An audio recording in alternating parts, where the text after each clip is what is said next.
بچوں کو دم کرنا۔ قال اللہ تعالی کلا اذا بالغت التراقی وقیل من راق، سورۃ القیامہ آیت نمبر 26 اور 27۔ اللہ تعالیٰ نے ارشاد فرمایا، ہرگز نہیں، وہ وقت یاد کرو جب جان ہنسلیوں تک پہنچ جائے گی اور کہا جائے گا کون ہے دم کرنے والا۔ حدیث نمبر 12، وعن ابن عباس قال کان النبی صلی اللہ علیہ وسلم يعوذ الحسن والحسین ویقول ان اباکما کان يعوذ بها اسماعیل واسحاق اعوذ بکلمات اللہ التامات من کل شیطان وہامۃ ومن کل عین لامۃ۔ اور حضرت ابن عباس رضی اللہ تعالیٰ عنہ سے روایت ہے کہ نبی کریم صلی اللہ علیہ وآلہ وسلم سیدنا حسن و حسین رضی اللہ تعالی عنہما کے لیے پناہ طلب کیا کرتے تھے اور ارشاد فرماتے تھے کہ تمہارا بزرگ دادا ابراہیم علیہ السلام بھی ان کلمات کے ذریعے اللہ کی پناہ اسماعیل اور اسحاق کے لیے مانگا کرتے تھے۔ میں پناہ مانگتا ہوں اللہ کے پورے کلمات کے ذریعے ہر ایک شیطان سے اور ہر زہریلے جانور سے اور ہر نقصان پہنچانے والی نظر بد سے۔ یہ حدیث پاک بخاری شریف کی حدیث ہے۔ بچوں کے لیے کھیلنا۔ حدیث نمبر 13، حضرت براء بن عازب رضی اللہ تعالیٰ عنہ سے روایت ہے، وہ کہتے ہیں میں نبی کریم صلی اللہ علیہ وآلہ وسلم کو دیکھا، میں نے نبی کریم صلی اللہ علیہ وآلہ وسلم کو دیکھا کہ آپ نے حضرت حسن رضی اللہ تعالیٰ عنہ کو کندھے پر اٹھا رکھا تھا اور ارشاد فرما رہے تھے، اے اللہ میں اس سے محبت کرتا ہوں، تو بھی اس سے محبت فرما۔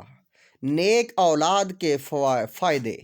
قال اللہ تعالی والذین یقولون ربنا ھب لنا من ازواجنا وذریاتنا قرۃ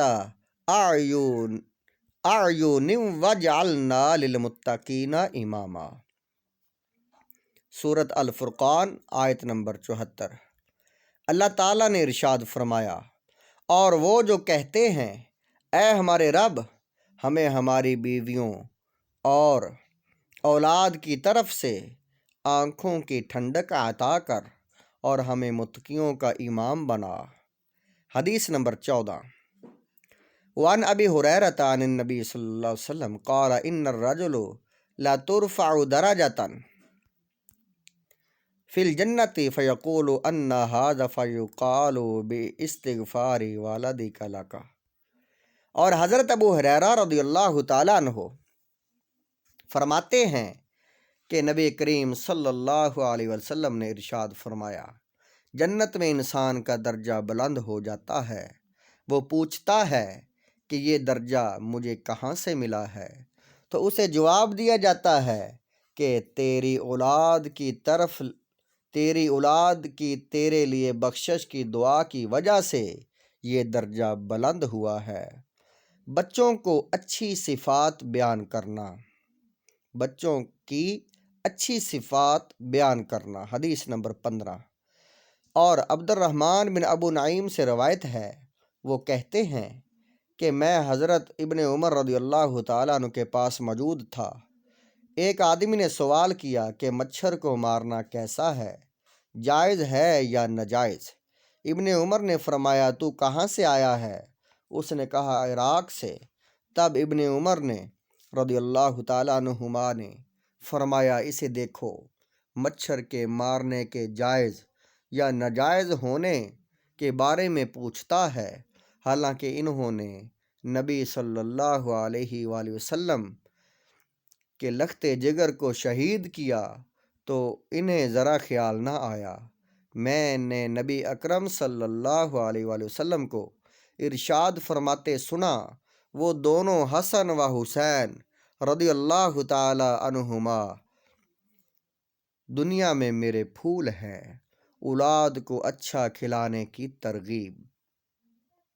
حدیث نمبر 16، حضرت مقداد بن معد یکرب رضی اللہ تعالی عنہ سے روایت ہے کہ انہوں نے رسول اللہ صلی اللہ علیہ وآلہ وسلم کو ارشاد فرماتے ہوئے سنا، جو تو خود کھائے وہ تیرے لیے صدقہ ہے، اور جو تو اپنی اولاد کو کھلائے وہ تیرے لیے صدقہ ہے، جو تو اپنی بیوی کو کھلائے وہ تیرے لیے صدقہ ہے، اور جو تو اپنے نوکر کو کھلائے وہ بھی تیرے لیے صدقہ ہے۔